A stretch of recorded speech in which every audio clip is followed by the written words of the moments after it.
And here we go. We are live. Welcome to this episode of the Bullpen Cart presented by ThunderblogSports.com.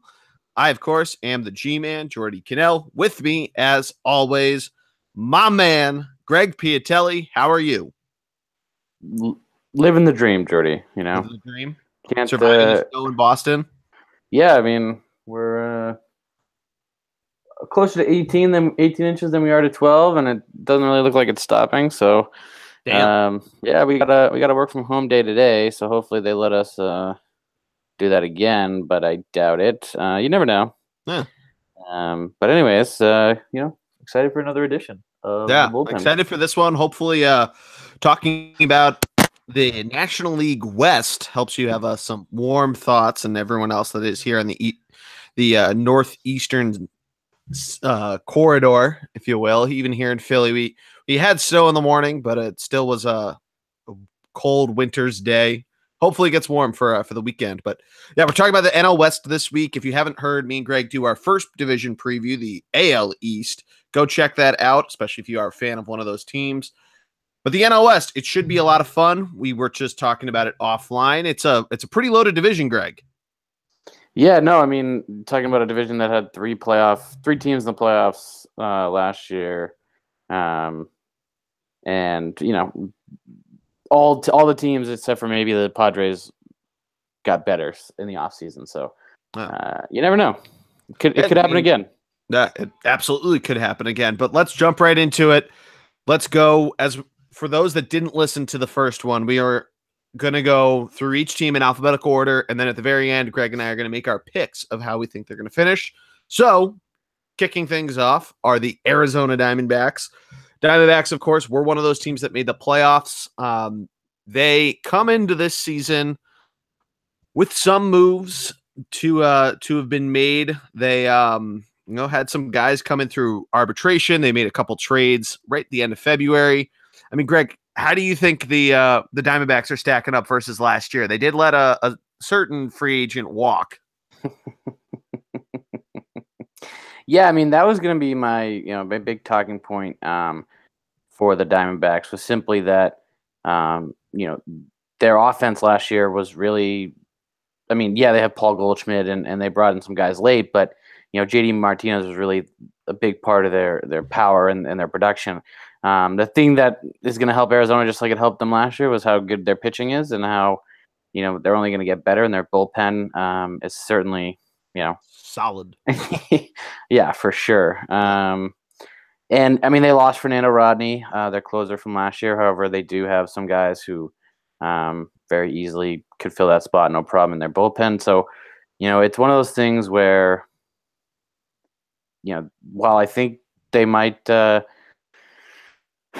suffering a little bit on offense, I think their pitching and their arms are good enough to, to sort of fill that gap or that void, if you will. And the only thing I'll say is, they have a couple guys they got late in trades last year, right? If we'll test Jory's knowledge, I know you're going to talk about them, but those guys last year helped out the offense. We'll see a whole year now of those two additions at the deadline that will help them hopefully for the whole year with the loss of Martinez.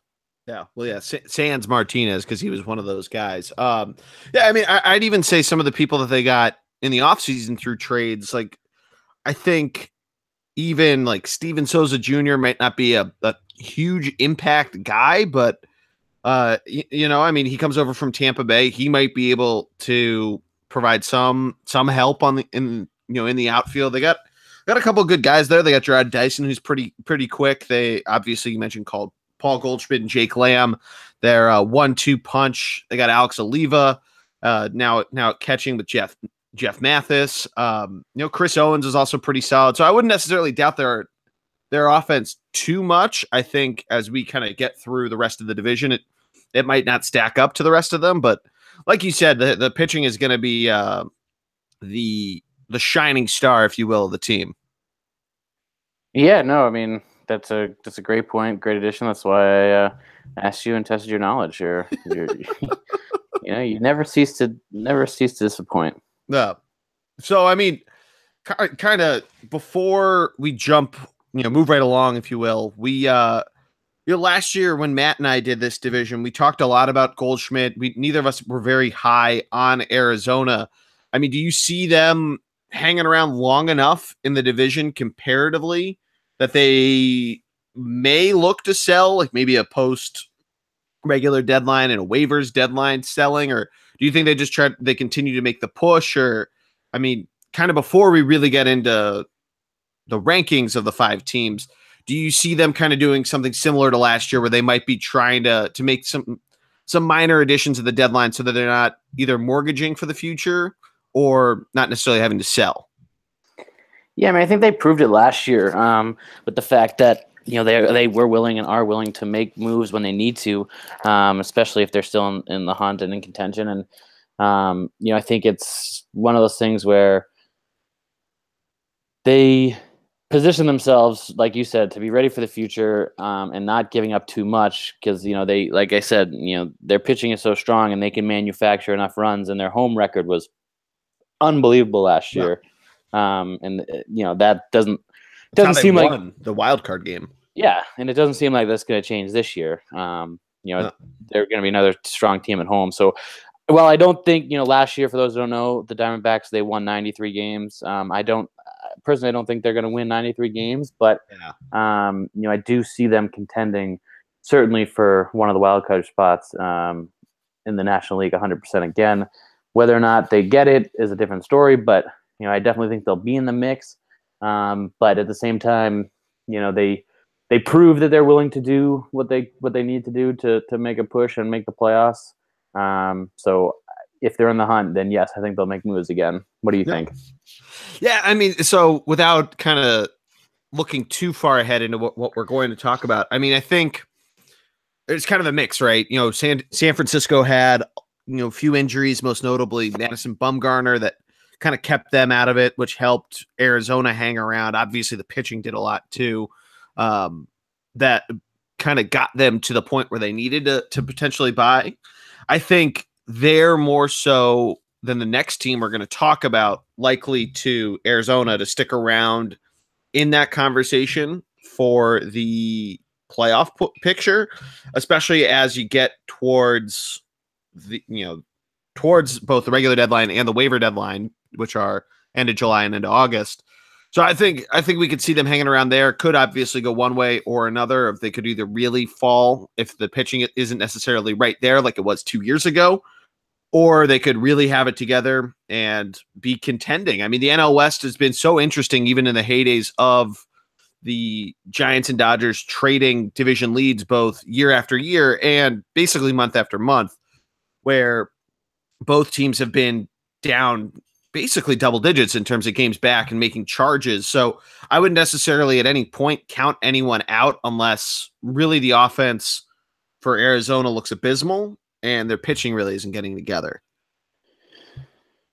No, you're right. And I mean, again, their bullpen, their starting pitchers are super strong, and if things come together the right time for the offense and they're peaking at the right time, sort of like they did last year heading into the end of the season playoffs time, then, some small key additions and a guy like JD, obviously not JD Martinez, but a guy like that in terms of being able to produce power numbers. If they can get another one of those guys, then yeah, I mean, I think they could certainly challenge. Unlike a certain team that wears red pinstripes, but that's for a different pod for a different day. So let's move on to the next team in the NL West. It is indeed. We move on to the next team in the division. We move on to the Colorado Rockies. What a shot! You didn't even respond. That's professionalism. That's professionalism. Like you said, it's for another pod. That's professionalism. Good for you. I respect you for not responding, taking the bait. There are a lot of other cards that need to fall. A lot of other free agents, not like a former Cy Young Award winner that signed a 3-year deal that still are out there. I don't know if that team you referred to can get them. Maybe this team, the Colorado Rockies, who wear purple pinstripes. Ooh, wow. Even more. Wow. Yeah. Even more of a segue. You're a constant professional. Well, you're setting me up. You're giving me the meatballs down Broadway, and like I'm batting at Coors Field. Nice. I'm knocking him out of the park. Nice. There we go. Colorado Rockies, though, finished as the second wild card team when 87-75, lost to the Diamondbacks in Arizona. They come into this season, I mean, kind of in not, I wouldn't necessarily call it limbo, because they could come out hot like they did last year and maintain where they were. They seem to do that the last couple of years. I mean, it just frankly, it kind of depends on how the rest of the division comes out and plays throughout the full season. So Colorado could put it all together. They could, not. I mean, Greg, what's your take when you first look at the Rockies? Yeah, so the Rockies, first and foremost, impressed me with their numbers they put up offensively in the last 2 years. For the sake of this pod, obviously, but the point of me bringing up the podcast name is that their bullpen, aka the bullpen cart, the Rockies bullpen is probably one of the better ones in the division, if not Major League Baseball. Yeah, they added some solid bullpen guys. Oh yeah, for sure. They certainly coming into this year. But that's their bullpen. The problem is that their starters, are what they have 3 or 4 rookies last year who pitched, majority of their games. So, sophomore slump, is that a thing, or do those guys produce as well as they did last year? Are they better? Are they worse? It's so many unknowns, so many question marks with their starting rotation. But with that said, they have a good enough bullpen that they can win some close games if they can keep it close. And you mentioned the ballpark there. If they can hit some balls deep and out of the park, then their offense should be able to get enough runs where their bullpen, spending the most amount of money on their bullpen, hopefully will pay off for them. But I think they do compete like they did last year. I think they certainly, correct me if I'm wrong, they made a very, very strong push late to get into the second wild card spot. Correct?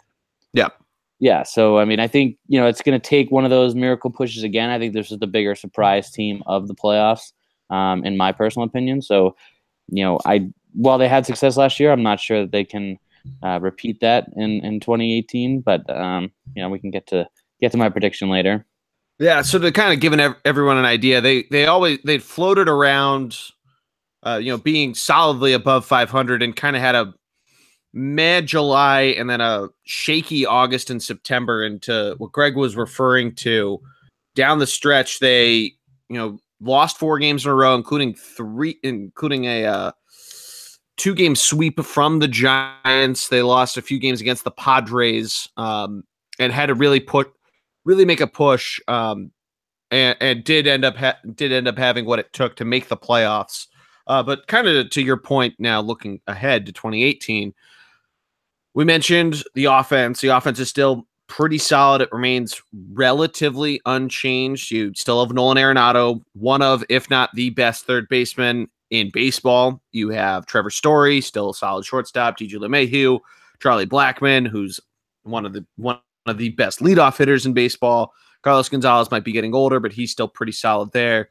But the bullpen, like you were talking about, you add Brian Shaw, solid setup guy. You add Wade Davis, solid closer. I think, granted, it's Coors Field, so there can be those moments of doubt, especially if the starting pitching doesn't necessarily keep it all together. But I think you're right. I think the Rockies can keep it close enough that they can contend and keep pushing for the postseason. But it really, to be honest, it almost seems like they need to continue. They just need to keep pushing and kind of hope that the Dodgers don't run away with it. The Giants don't run away with it, and still be around. Because if you're too far out, which could easily happen, you could easily get outpaced. It might be tough. So I don't want to say they're in a weird limbo spot, because we thought that going into last year, and look what they did. They were right there with the wild card. Yeah, but I mean, I think the difference is this year that because everyone's chasing the Dodgers, and the Dodgers, were so good last year, that the rest of the National League got even better. You look at what, without giving away too much, but you look at what you look at what the Cardinals did this offseason, even the Cubs getting Schwarber 100 pounds lighter back, I mean, even the Braves, Sorry, not the Braves. The Brewers. I mean, the Nationals. Yeah, the Nationals are going to be the Nationals. The Mets. I mean, the Phillies are still going to be. The Phillies are going to be better this year for sure. The Mets, if their starting pitchers are healthy, then they could certainly win a lot more games than last year. The Brewers got better, and they were the team that were trading with the Rockies. Exactly. Sorry, the Brewers got better. So you're right. So I mean, and not for nothing, in their own division, the Giants got even better. Just again, being played by the injury bug last year, but the Rockies and from trades. Yeah, and from trades. Yeah, sorry, I didn't mean to. We're talking over each other here, but you're talking over each other here. But my point, bouncing off your point, is just sort of the Rockies are that team that, as you mentioned, caught in that sort of in between space of, they're young enough where they could win a bunch of games and be in it, but they're also not the most talented. That if they are in it, they're really not going to go anywhere far. So yeah, sort of that in between spot, sort of the Philadelphia Flyers spot, if you will. Oh, that's a dig. That's on the late. And we don't need to go into the hockey. We don't want to bore the non-hockey fans out there. But if you do like that, we do have a hockey podcast part on the feed. But check that out later. Anyway, we'll get to where we think the Rockies might finish. But we move on to the team we mentioned before, the Los Angeles Dodgers. The number 1 seed in the National League obviously went all the way to Game 7 against the Astros, winners of 104 games. And, it's going to probably be business as usual, probably a little closer in the division than 11 games up on the second place team. But, I think you could expect a lot of the same things from the Dodgers in 2018 that you saw in 2017. Yeah, I mean, what can be said about the Dodgers that hasn't already been said before? Exactly. It's definitely they're definitely going to be a great team to watch. Again, the only thing that scared me about, or maybe not scared me, but the thing I can say negatively is that they had that unbelievable stretch of games where they won. What was it? How many in a row? I don't have the number in front of me, but yeah. Test the host. Finally, we get one past him. Yeah, I don't have the number in front of me, but yes, they had the streak of what, 21 last year. They had a streak of like 21 games in a row or something ridiculous. Well, it wasn't the Indians. Yeah, but then the Indians were 21. No, but the Dodgers had one like a little less than that, and then they were like, for the month of August and September, they had lost like 10 games maybe, or 5 games max, like something absurd, making things up. But the point is that they went on a ridiculous run late in the season, then they started sitting some guys, ended September, getting ready for the playoffs, all that stuff. My point being is that I don't. They had a pretty bad September because they sat everyone because they had already clinched. But my point is, Jordy, that I don't anticipate them winning 104 games like they did last year. Sure. And well, I do think that they will win the division, and I do think that they will be, one of the top teams. Everyone's going to be chasing them. I just don't think that they're, it's hard to win that many games in Major League Baseball. Yeah. And what helped them last year was their depth. Correct. Absolutely. We touched upon it a little bit in the NL East podcast. One thing that helped the Dodgers so much is the fact that they're able to, with the depth they have, move around so many different pieces and really construct just so many different lineups and so many different ways that they can kind of figure out how they want to do it. And I'm not just talking about moving batters around in the lineup. I mean, you have a guy like Chris Taylor that you can put in 4 positions, at least 4 different spots. Right.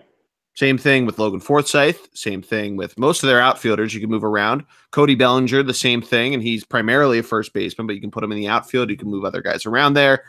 I mean, these guys, they did it in the World Series. They can still do it now. I'm looking at their depth chart in the outfield, and they have Matt Kemp, Kike Hernandez listed in left field, Chris Taylor, Trace Thompson, brother of Klay Thompson, in center, Yasiel Puig and Jock Peterson in right field, and any of those guys you can move around, and you've seen that happen.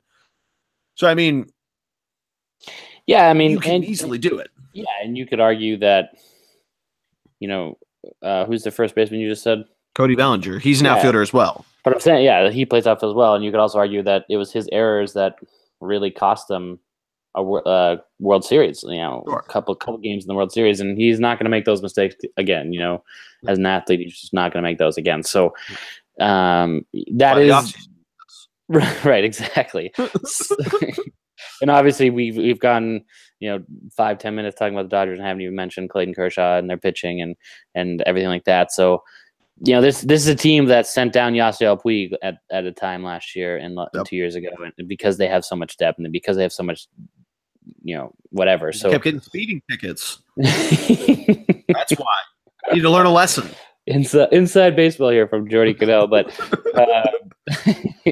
my point is that I wouldn't be surprised if they love their depth, but I wouldn't be surprised if they not sold the deadline, but got rid of some of those young outfielders to pick up some starting pitching. I think relief pitching outside of Kenley Jansen, right? Because I think last year, some of their starting pitchers and even relief pitchers overperformed, and while you hope they can do that again, there's no guarantees in baseball. So I think that they're going to win a lot of games this year like they did last year, but I wouldn't be surprised if they sold off some of their pieces and their depth that we were just talking about to pick up some to shore up their bullpen and their starting pitching. Oh, sure. Give me one reason why the Dodgers won't win this division, I guess. A more loaded team that we're going to come to at the end of the 5. In other words, the San Francisco Giants, who's also healthier, and they got some other players. So the depth. Okay, so the depth of the division. All right, that's fair. It's a deep division, so you could. I think it's going to be a little closer. I kind of led with that. Then they were up 11 games in the Diamondbacks last year. I think you're right that they won't necessarily win 104 games, and I think second place in the division. Probably more than 93. I'd say maybe around the 95, 96 clip, but we'll see. I like it.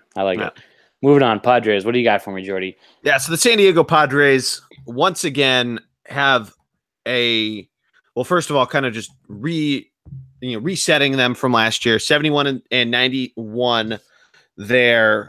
Most people had them pegged for last in the division, but a very injury-prone Dodgers team came in last, but not dead last. For those that remember, we'll get to why they didn't come in dead last, which will make Greg happy. So at least he has that. But the Padres still kind of the year they outperformed how they what statistics said they should do. They won a lot more games comparatively to their run differential. So there's the sabermetric stat of the day, but pretty much in the bottom of any offensive category and pitching category. But they came into the postseason, or I guess came through the postseason, making a number of big splashes from free agency and trades. The most notable being, if I can find him here, signing where Chase Headley from the Yankees. There's one. Third baseman Chase Headley, Yankees. Yeah, third baseman Chase Headley. They got Freddie Galvis from the Phillies. Ooh, yeah, Fredboard. They picked up a Japanese submarine pitcher, a bullpen guy, another bullpen card to shout out. Makita is his last name, but he's a submarine guy who throws an 80-mile-an-hour fastball. Yeah. But if you've seen his delivery on the Instagram or Twitter or whatever, it's pretty crazy, and he could definitely keep some guys on their toes. But the big guy that we've kind of just been teasing isn't Chase Headley. It's not Freddie Galvis. It was Eric Hosmer. Yeah. From the Kansas City Royals. Yeah. Good job on us tickling or throwing the carrot in front of everybody. I mean, I don't know necessarily if Hosmer is going to be the biggest difference for it. You still don't have the best starting pitching. You've Brad Hand, who's still a pretty solid closer, but I mean, their pitching is pretty thin. To say that they're likely to finish in last is a bit of an understatement, unless there's a lot of injuries to another team in the division. But they have some. It's solid enough hitting that they might be able to do something. I mean, Hosmer is going to be the focus, so I guess their big key would be, could a guy like Chase Headley or Will Myers or anybody else kind of provide Hosmer with some protection? Because otherwise you're in a position where if a team's afraid that Hosmer's going to have a big bat in a close game, they're just going to walk him. Just give him the IW. Yeah, I mean, honestly, I think this would be my surprise team of the division. I mean, everyone has them in the basement, and whether or not I agree is different. But I think, yeah, I mean, I think that this team is going to win a couple more games than people think. I think that their bullpen is so strong, and that that's the way the MLB is going. You look at the teams that make it far. For sure. It's strong bullpens, and Brad Hand is a lefty closer that was an all-star last year. And I mean, you don't see a lot of lefty closers, one, to start, but also, it's no slouch, and he's going to win a couple more of those close games. They're going to have a couple more of those, whereas they may have lost a game 3-1 because they didn't get the offensive production. They have some guys, like Hosmer now, who can manufacture some of his own runs. And for everything we heard, Hosmer is definitely a locker room guy, so you never know the chemistry there. But the big thing too is their road record was brutal last year. I think they had like 25 wins on the road, maybe, and 28. I think was the number. Yeah.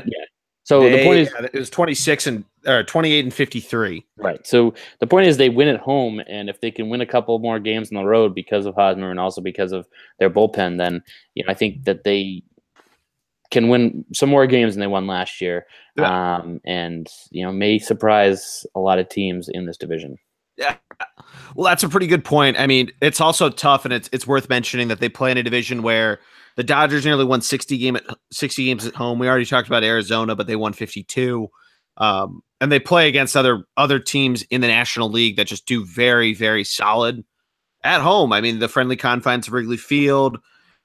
If the Mets are better, they're going to be good at home. The Giants should be better. They're normally very good at AT&T Park. So this is all like we keep mentioning. It's a stacked division, and if they can put together a better road record, even something close to 38, 39 wins, close to 500 on the road, sure, they could probably surprise people. I just think when you have to go to Dodger Stadium 10 times a year, 10 times, it's tough to try to eclipse something like that, especially when the starting pitching and then even a decent enough bullpen comes right at you when your starting pitching is.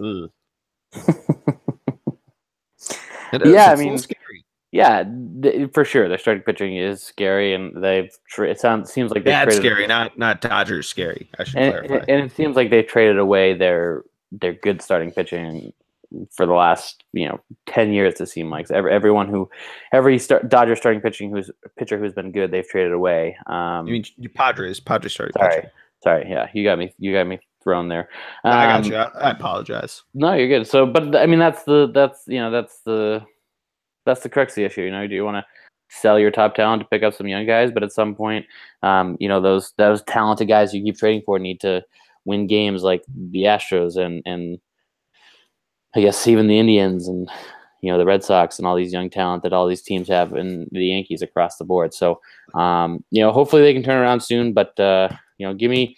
So you've been teasing the Giants, and you're super pumped to talk about them, and it's an even year and all that blah blah blah. Well, that curse already got lifted with the Cubs 2 years ago. So give me some of the big moves that the Giants did this year, and give me a little recap or preview for this 2018 season. All right, so the Giants should have a full season of Madison Bumgarner. If he still owns a dirt bike, I think Bruce Bochy probably sent a bunch of goons to his house to fucking dismantle it. Him and Puig, this certainly has the most cast of characters. The NL West is just the vehicular manslaughter of baseball, something to that effect. Not manslaughter, but you get what I'm saying. But we do want to reset because he's still on their roster. Your favorite player, Greg, is the reason why the San Francisco Giants won't have the number one pick. They went 64 and 98, which got them into a tie, but they got the tiebreaker on the Detroit Tigers because Pablo Sandoval hit a walk-off home run in the last game of the season after getting waived by the Red Sox and coming back to San Francisco. Cost them the number one pick? Cost them the number one pick. And they come back replacing him with Evan Longoria, career Tampa Bay Ray. They went out and got Austin Jackson to play center field. They got Andrew McCutchen to play right field. They still got Buster Posey. They have Nick Hundley also at catcher if they ever want to move Posey out to first base, which they do sometimes. Still got Brandon Belt. Still got Brandon Crawford, Joe Panic, Hunter Pence. So pretty solid starting nine, and really kind of in that same Dodgers model, be able to move around players one way or another. But that starting pitching staff is still solid. They still got Mark Melancon as their closer, so they have that. And they have a more seasoned but pretty solid bullpen. So I think if you're a San Francisco Giants fan, you're probably pressing the even year button pretty hard. But for everyone else in baseball, I would still expect the San Francisco Giants to have a pretty solid year. Yeah. So, I mean, the big thing you have to talk about the Giants is injuries, right? Last year, they more than any other team in baseball, were negatively affected by injuries. That can be debated, obviously, but their number one pitcher goes down, the number two pitcher goes down, their 5 out of their 6 bullpen guys go down. They just got bit with the injury bug, and then Brandon Belt, the future of their team, sort of their offensive run producer, their production, if you will, on offense, missed a bunch of time last year with injury, which is why we saw Posey at first so much. And the fact that he's had injury, history of injuries in the past, so they want to keep kind of what the Twins used to do with Joe Mauer. I'm sorry for jumping in, but they've moved him out of the catcher position to kind of rest his knees and make sure that he stays healthy throughout the season. No, you're right, but there's also a problem is that they don't have the luxury of the DH. So Joe Mauer was able to play first, and then they could shift over. Who was their first baseman? Justin Morneau. Yeah, he could shift him into the DH spot. But this Belt is the real deal at first base. But anyways, the point is, the Giants are going to be the Giants are going to be way better this year. You mentioned bullpen guys, Mark Melancon. I'm glad you're starting to give recognition to the bullpen, as this is the bullpen cart. They also have Dyson, who filled in last year as their closer, and then their lefty Tony Watson, who was their 8th inning guy for most of the year. But we'll see how that goes this year. But my point is that this is a team that since most of the year from Pittsburgh. He was their setup man from Pittsburgh. Yeah, they got him from the Pirates last year. Oh, nice. But yeah, I mean, you have to talk about Evan Longoria, Andrew McCutchen. They even picked up a couple other bullpen guys middle of the season, like you're talking about. So they're making the right moves to make a little run here, and in this division that's stacked from top to bottom, they needed to do something, or else they would have found themselves in the basement for a while and years to come. And that stadium, if you've never been there, AT&T Park is one of those. It feels small, but it gets so loud, and it's a great atmosphere, as we all saw. And that's what I've heard. Yeah, and when Bonds was there, I mean, they were going nuts, and even now. However, the thing that I think ruins the Giants is my least favorite player in the entire Major League Baseball, strictly because of his socks and his stupid hair, and the fact that he wears no batting gloves and he swings like the biggest moron on the planet. That is, of course, the former Philly. Do you know who I'm talking about? Yeah, he eats pasta with a spoon. Hunter Pence. Does he wear 1 batting glove or 2 batting gloves or 0?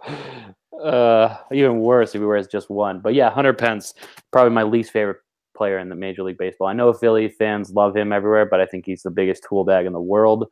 Well, it's kind of crazy. Before you continue with him, just on the Philly fan part, he was a Philly literally from trade deadline in 2011 to the trade deadline in 2012 for a calendar year, and he was revered for basically like the next 6 months, and then people kind of forgot about it. He still is for some reason in the Philly circles. No, we've other outfielders now that have kind of eclipsed him, but thank God he's miserable. But you're absolutely right. He was here for the I guess whatever the equivalent of ROI in terms of love that fans give players for 1 year it's off the charts. Yeah, I mean, he was getting more love than Chooch. Oh no. Don't talk about Chooch that way. Everybody Chooch is somebody, even if Jorge Alfaro becomes the greatest catcher ever, Chooch holds a very special place in the hearts of Philadelphians. Senor Octobre. He couldn't get one. Anyways, so yeah, I mean, I think the Giants are hindered by him the most. I hate him, and I think he's the sole reason why I have them. Again, I'm picking with my heart as opposed to my head. So, give me your predictions, starting at the bottom. Who finishes in the basement of this division?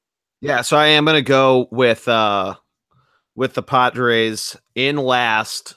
I think that you convinced me a little bit, but I think they might win a few more games, but I still think they're solidly in last place of the NL West. I think it's just so loaded with those 4 other teams that it's tough for them having to play 18 or 19 games against the rest of them to come back from that. I hear you. So I think I convinced myself too, in terms of wanting to put the Rockies at the basement and put the Padres in that 4th spot. So the Padres jump the Rockies just because I think the Rockies will not be able to repeat the success they had last year. Sure. But I'm also a guy who's never been high on the Rockies ever, even when they went to the World Series and lost to the Boston Red Sox. Got swept actually, but neither here nor there. No. But talk about the hot team that went ice cold, real quick. 2007 Rockies. So, but yeah, I'm gonna go ahead and I'm gonna agree with you. I think the Padres, at the end of the day, will be the someone's got to finish in 5th, yeah. And I think that'll be the Padres. But I would not be surprised if it was the Rockies. Yeah. That's my 4th place team is the Rockies. I think just with the fact that Arizona, despite we'll get to them in a second, but them losing JD Martinez, they still have very solid pitching all around. The Rockies starting pitching is just so much more suspect to me than anyone else. Sans maybe San Diego, that I'd have to put them in 4th place. They do have a great offense that I do very much admire, but not enough. 3rd place team. What do you got? So this is where it gets interesting. I am going to go Diamondbacks, but I think they make a push with the other 2 teams. So just so everyone's clear before you continue, sorry. The 3 remaining teams are the Dodgers, the Giants, and the Diamondbacks. Yes. Okay. So I'm going to go Diamondbacks at 3. I think it might be the hype train with San Francisco, but I just think they didn't do enough to keep pace with what the Giants were bringing. And we'll get to the Giants in a few minutes, I'm sure, or if you have them in a second. But I just think that they outpaced Arizona to clip them here, and Arizona comes in at 3. But I think that's not to say that they aren't a likely playoff contender, if that makes sense. Let me ask you a question. Zach Greinke is still a thing in Arizona, right? Yeah, he is. So for that sole reason, I'm putting the Giants in 3rd place. Okay. Here's why. I think I mentioned the injuries last year for the Giants. Yeah, they added some big names, but at the same time, McCutchen, Longoria, they're all at the end of their career, right? Yeah. I do also want to point out Tony Watson went from Pittsburgh to LA, not to San Francisco. So that is another addition that San Francisco made. Even better. So that's okay. So we said to the Dodgers instead of the Giants. We were saying he came. I had that he came from Pittsburgh versus you saying he'd been with Pittsburgh to San Francisco versus you saying San Francisco all year.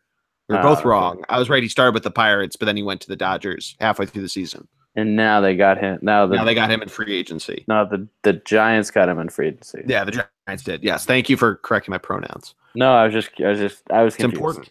It is important. I was confused. So yeah, I have the Giants in 3rd simply because Longoria has battled a couple minor injuries, and even McCutchen has missed a couple of games in the last couple of years, or a few games the last couple of years due to some injuries. And Belt has been injured for the better part of his career. I mean, every season I feel like he goes down with something. Yeah.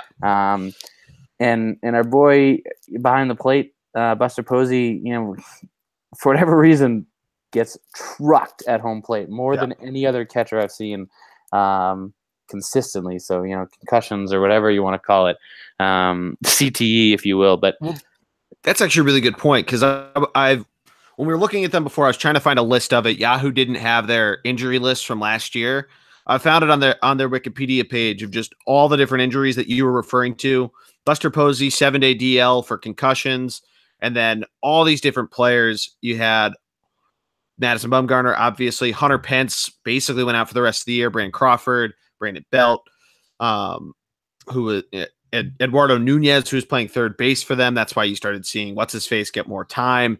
I mean, and then he ended up getting traded. So they had all these different injuries that you were talking about. That it's just nuts that this happened. So that's a really good point. If you're, if that continues, the trends, it's certainly possible. Yeah, and for that reason, that's why they finished so poorly last year. And I think that for me personally, you can't guarantee this team staying healthy the whole year just because, they are older. They did pick up some older players. They're named players, but they are older, and there's no guarantee they're staying around for 162 games. That's just unrealistic. And as a quick aside before we get to, because I'm guessing, well, I'll ask you in a second, but as we wrap up talking about the Giants, I just read this quote. Fangraphs projected last year that the Giants would win 88 games. As a refresher, they won 64, and that they had an 18% of winning the NL West, that the Dodgers won by 11 games.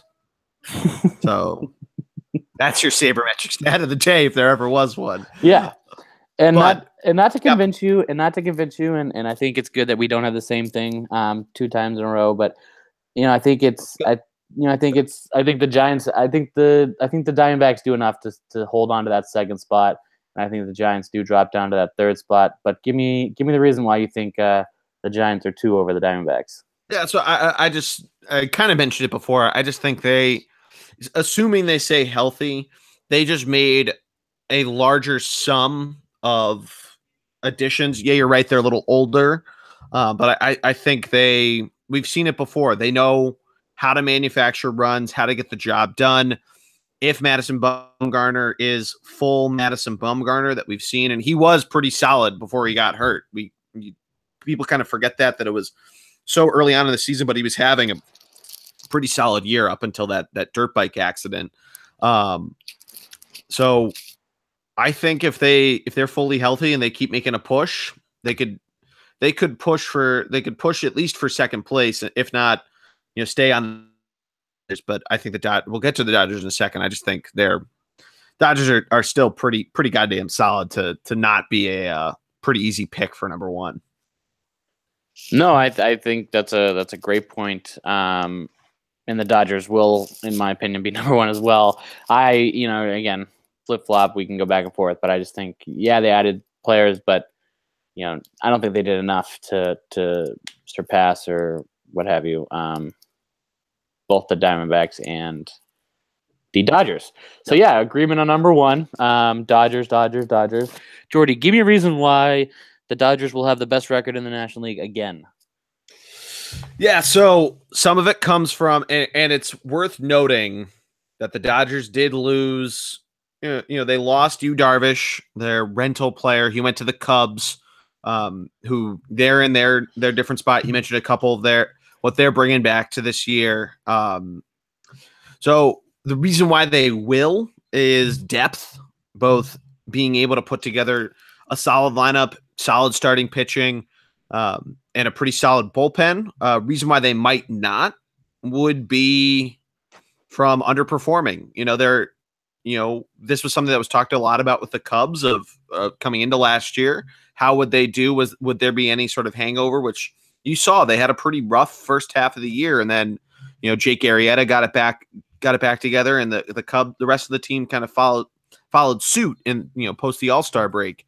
I'm not necessarily saying the Dodgers do, because they basically have an insurance policy of being able to put together different lineups. So I would think they'd probably lock up the 1 seed again, but who knows if the Mets stay healthy and their pitching staff is what it was from a couple years ago, they could make a push. The Giant, or not the Giants, the Nationals always could. They're, especially with Bryce Harper basically in a career contract year, life altering contract year, if you will. Who's that? Who knows how they do? Who is that? Bryce Harper. Oh yeah, I mean, the Nationals. Yeah. So my thing is here, the Dodgers and Justin Turner. As Justin Turner goes, I should say the Dodgers go, if you will. Yeah. For those who don't know, he's the carrot top, redheaded, beard, long hair guy, third baseman there for the Dodgers. But because I mean, let's be honest and frank here. That, like you mentioned, and we both mentioned, the Dodgers have depth across their outfield. Even some key positions, first base, blah blah blah. But then outside of, up the middle, they're super young and talented. But that third base position outside of Turner, who's their backup? Where's their depth? Sort of at some of the other infield positions would be my only, I guess, weakness, if you will, of the Dodgers. And plus, I think they had some of their starting pitchers outperform their expectations, if you will. So I think that would be a reason why they wouldn't have the best record. Is their starting pitching, as you mentioned, doesn't do as well as last year, and underperforming, as you mentioned, is another great reason. Yeah. And I think the reason why they do is because I think they have such a talented manager. Most famous stolen base in baseball history, almost, if you will, at least in the Red Sox history. Do you know who that is? Who, their manager? Who stole the most famous base in Major League Baseball history, if not Red Sox history? Shit. You got it. Also, Stub the Jordy, also the Dodgers manager. Yep. Tell me, just say the name so I don't fuck this up too bad. You got it. Dave. Dave. Hold on. LA Dodgers manager. Oh no. Dave Roberts. Dave Roberts. Stump the host, finally. For those who don't know, or those who do know, or avid listeners should know that. How do I not remember this? Every pod I try and stump Jordy, and every pod Jordy delivers. You epically got me. And never. I think this is the first time I've stumped you ever live on the pod, or ever in general. And for those who listen to the bullpen card through football season, everything, I always try and stump you. And this is I think this is the first time I got you. I got you small earlier in the beginning of the episode, but I think this is like this is the big one. This is a pivotal moment. Oh my God. Stump the Schwab. I think I just won $1 million. Oh, let's not go that far. I don't have that kind of money. If I did, I'm not getting it. No, but honestly, yeah. So I think Dave Roberts does a good job of managing that team and managing. No, he does. He's there. Tell me, did Adrian Gonzalez retire, or is he coming back? That's a good question. Because I think having him, being able to insert him in the lineup here and there and get those pinch hitting at bad opportunities, I think helps them. Obviously, the depth, as we mentioned, is just ridiculous up and down he's the lineup. With the Mets now. I forgot about that. Who's he with? The Mets. Oh, really? Was he a free agent, or they traded him, or what? He signed a 1-year contract with the Mets. Oh wow! Meet the Mets. Yeah. The Mets was sneaky. We'll get to them. Hopefully we have Stevie G for that, so we can have him tell us about how this is a life-altering trade or signing.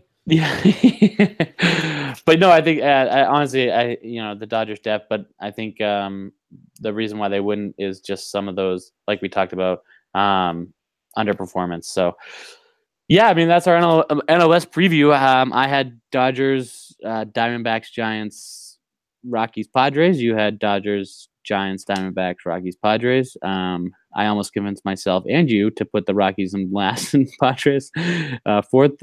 fourth or second last? I think I should clarify. If we had to guess a number of wins, I would have bumped that number up. Still below the Rockies. Yeah, you just love. I personally have just never been a fan of Colorado Rockies, but neither here nor there. Just so you know, Jordy, I will be attending Arizona. Hopefully attending an Arizona Diamondbacks opening weekend game, Easter weekend.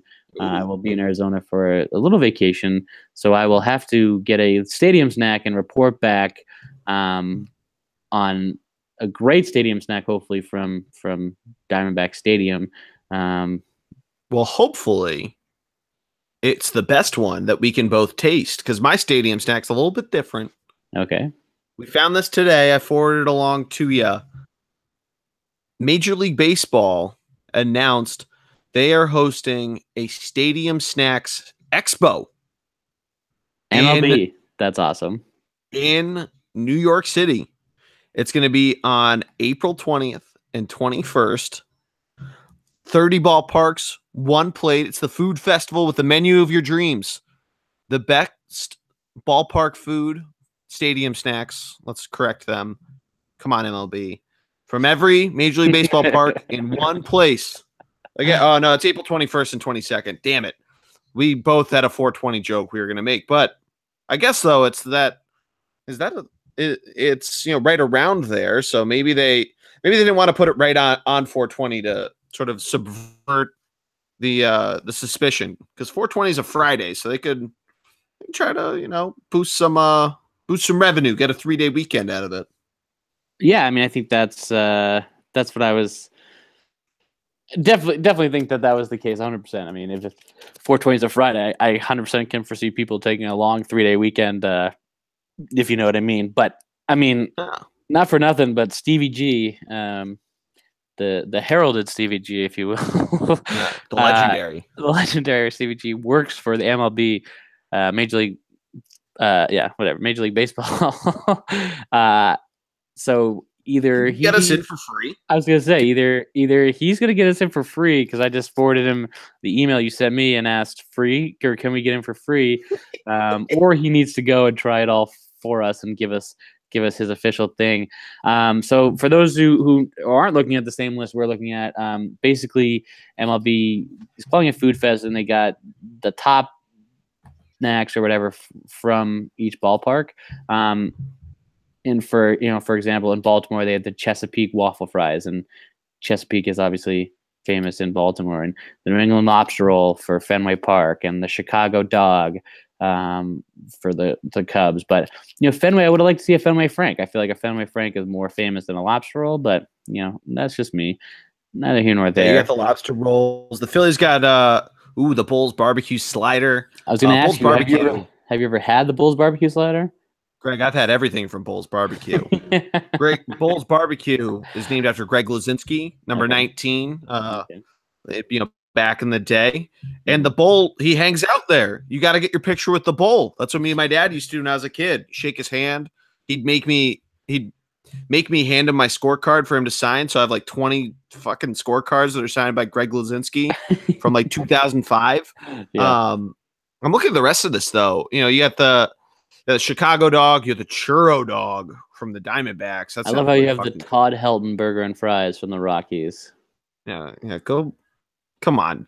At least why not have like Coors crusted chicken nuggets? Ooh, nice. That's good. Yeah. The Mets, beer batter, Coors crusted. You know what I mean? Well, speaking of beer batter, the Milwaukee Brewers are bringing a cheddar beer bratwurst. See, they're sliding into the skid with their the Brewers, Miller Park, come on. Right? And then the Mets are doing New York Deli pastrami sandwich.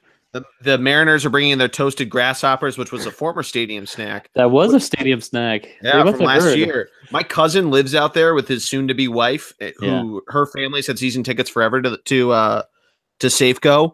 They said it's actually pretty good. It's just literally like it's a crunch. You don't taste any guts or anything. Then whatever seasoning you decide to put on it, that's basically what you taste with the crunch. I mean, You have me sold. No, just kidding. I The think chicken and donuts. I think that was another one we did, and that actually sounds really good. It sounds like the chicken and waffles taco that we talked about last week. Yeah, and the Houston Astros chicken and waffle. It's funny though that like each thing is sort of to the area, if you will, right? So like Tampa Bay has has the Reuben Cuban sandwich, right? And then Houston has the chicken and waffles, and the Arizona or the Los Angeles Angels of Anaheim, nowhere near Los Angeles, the Japanese pork katsu, probably to go along with their big Japanese signing. It's funny that it's plantains for Miami. Exactly. Yeah. And then the New York deli and so it's funny how it works out that way. And the worst one on here. Give me the worst one on here. I don't know why the Yankees have a bao bun. That kind of confuses me. It's because they're hoity-toity, high class. Their real fans can't go to the games, so all they have is like that's the cheapest thing probably in Yankee Park or is it whatever. Supposed to be like the melt. Like it's supposed to be a nod to the melting pot. I don't know.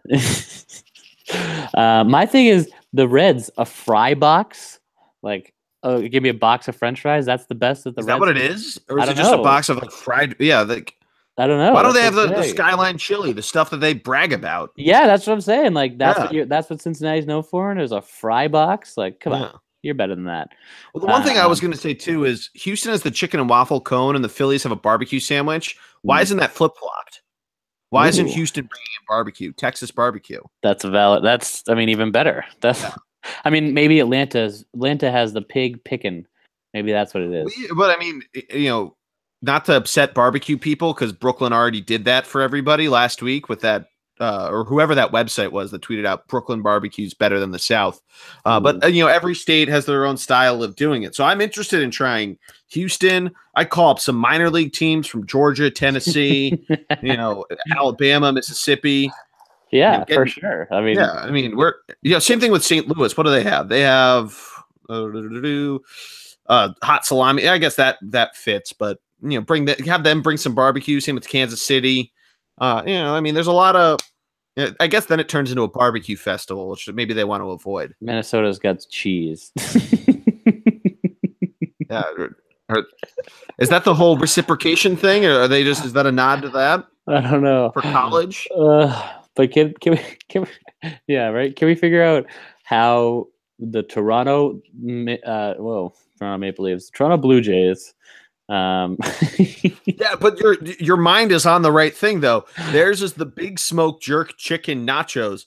First of all, jerk chicken is a Jamaican style of cooking, right? And you said you thinking maple. Why isn't it something maple flavored? Thank you. And it's fucking pancakes with maple syrup. I'm fine with that. I've been to that stadium. They have better food than fucking chicken nachos. Anything but a jerk chicken nacho, a barbecue. You're representing an entire country. I know. What the fuck are you doing? It's the only international team in Major League Baseball. The only international team in Major League Baseball, and you come in with a jerk chicken. I guess they're the South of Canada, if you will. Yeah, I guess so. The only international team in all of Major League Baseball, and you come down and try and do a jerk chicken nacho. I don't know, man. Maybe it's just being in the same division as the Yankees. It's a bleeding effect. Seriously.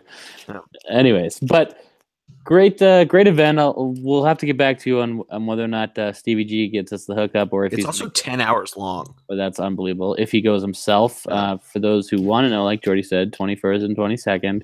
We'll put a link up on the blog post for it because you can buy tickets right on there. Yeah, there's a food only ticket for $25 and a food and beer for $40. But it says if you can only go, it's open for that 8 hours, but you can only go for 2 hours at a time. Oh, really? Yeah. Oh, you went a little deeper than I did in terms of buying tickets. Yeah. So the ticket says it includes a taste from all 30 ballparks, so just a small taste, plus a soda and a water, and that's the food only ticket. And that all tickets must be purchased online. And again, for the food and beer, same thing. 2 hour time slots and tasting from all 30 bar parks. Is it a beer from each city too? Like a little, even if it's a little mini cup, like a little kitty cup? You get 3 beer tickets max. What kind of beer are we talking? Like Budweiser? who? Yeah, I was gonna say who's the sponsor of Major League Baseball? Probably Bud Light Yeah. or maybe I guess Miller from I think Milwaukee. across the board it's Budweiser. Yeah. So And and then then obviously obviously the Rockies have Coors, Milwaukee is Miller, but yeah. So a little more like you said, specialized. 11 a.m. to 9 p.m. But it's 2-hour slots, so that's the only time you can get in with these tickets. So let's I don't know. Let's see. It's worth looking into. We'll keep you updated. And Greg, that could be a double whammy because I'll be seeing you later that week in Boston because I'll be making a trip up there at the end of that next week. I mean, Oh. I don't know about you, but I'm certainly interested. Yeah. So, anyways, great bullpen or a stadium snack, Jordy. Well, nicely done. Well, it's literally it's a food festival for stadium snacks, and we would be idiots to not mention it. any bleacher creatures you got for us? Nothing that I've seen too much from in the the spring training. I've seen more highlights and home run highlights. Obviously, there's been a lot of fuss made for both Aaron Judge and Giancarlo Stanton's first spring training home runs. So that people. Did you see Mike Trout took a fastball to the face and then the next at bat put on a little? Yeah, I did see that. He's wearing a face mask now. The Giancarlo. Yeah, that was like earlier today, wasn't it? That was this morning. Yeah. Also earlier today, we were recording this on Tuesday. There was the no-look throwout by the Twins catcher. I don't know if is our starter or not. I have to actually look into it because I saw the highlight doing a little research right before we went on the air. But pretty cool play there, getting the Yankees. So that makes you happy. Yeah, I mean, I hate the Yankees, and anyone who can bring them down is an embarrassment. Certainly a plus. Speaking of the bracket games going on today, any update? Who won or what's going on? Well, for the March Madness, the first four or March whatever. Madness First round. Hold on. What are we calling it? It's called the first four. It's no longer the first round, thank God. It used to be. They called the fucking round of 64 the second round, which is the most idiotic thing in the entire world. Yeah, literally one of the stupidest things ever. But to answer your question, it looks like that we have the 16 seeds come up first, and it looks like Radford won that game over LIU Brooklyn. If you really needed to know all you need to know about Radford, as they'll play Villanova on Thursday night, go check out our March Madness preview, the March Madness bracket breakdown that Matty D and I did, because Matty D can tell you all about Radford and why they'll still probably get smoked by Villanova. Yeah, I hate Villanova, so go anybody but them. And for those who don't know, Jordy just informed me, and hopefully people listen to it before the tournament, but UVA lost their point guard for the entire tournament. Yes, they did lose. Let's pull up his name because it came out right when I was getting out of the office. But yes, Virginia's suffering an injury of. I'd need to pull it up. I'm a little ill prepared. But yeah, for all of that, please go check out that podcast, and we'll keep you updated on the website. Yeah, you and Maddie did a great job breaking down the different things. I'm not gonna lie, I filled out my own brackets while listening to and took some direction from you both. I'm not gonna say who I took more from, but I took direction from you both. So I like it. Probably from Matt. He had a little more in-depth analysis than I did. I just provided some color. Jordy, I'm not gonna say who I got more from or what have you, but I will say that I definitely got some. Well, I heard the pod loud and clear, and I appreciate the you protecting my heart there, Greg. But before we head out, quick, because we got Matt's thoughts, because we've talked to you about it more. Give me 30 seconds on Tiger. Yeah, I mean, we've talked about it a little bit, but I loving the comeback. I think the best part that everyone keeps talking about, and I don't know how or why people could have forgotten, but his ability to bring in crowds and numbers. Ability. Yeah, and I mean, I'm not just like everyone else. I was rooting for him to win this weekend. I was rooting for him to win this weekend more than anyone, probably anyone I have in a while for golf. I mean, the sad part was he came up just that stroke short, but at the same time, I think it was good for him to feel those juices again. I think it was good for him to sort of have that competitive edge and prepare like that, because he does want to be on the Ryder Cup team. He does want to win some more Masters or majors, and I think that this is just another step on the road to having Tiger be as maybe not as dominant as he was before, because I'm not sure if he'll ever get to that point, but I think have him get to a point where he's competing in every tournament or top 5 in every tournament, like he was, like a Rory, if you will, in the last couple of years. The 2014 Rory run. Yeah, I mean, and the biggest problem with Tiger, I mean, he hasn't been in a tournament yet with Dustin Johnson, right? So, well, he has, just not. I mean, that Bermuda tournament was Dustin Johnson. I mean, that Bermuda tournament was 20. Yeah, right. Sorry, that Bermuda tournament was 2017, right? Yeah. Right. So, I mean, So Dustin Johnson's been on the tour for a while, though. But I get what you're saying. Like post cocaine suspension, Dustin Johnson. Right. 2 kids with Paulina Gretzky, Dustin Johnson. Yeah. But even DJ and now Rory is looking stronger than ever, and I'm not sure they haven't been in a tournament yet. So, I know him and Spieth played together this weekend, and Spieth did not make the tournament because it looks like Spieth, as much as I want Spieth to take over the reins, I think it showed that he's got some work to do, and obviously Justin Thomas the same, sort of with his troubles recently, some work to do. I'm loving the Tiger comeback.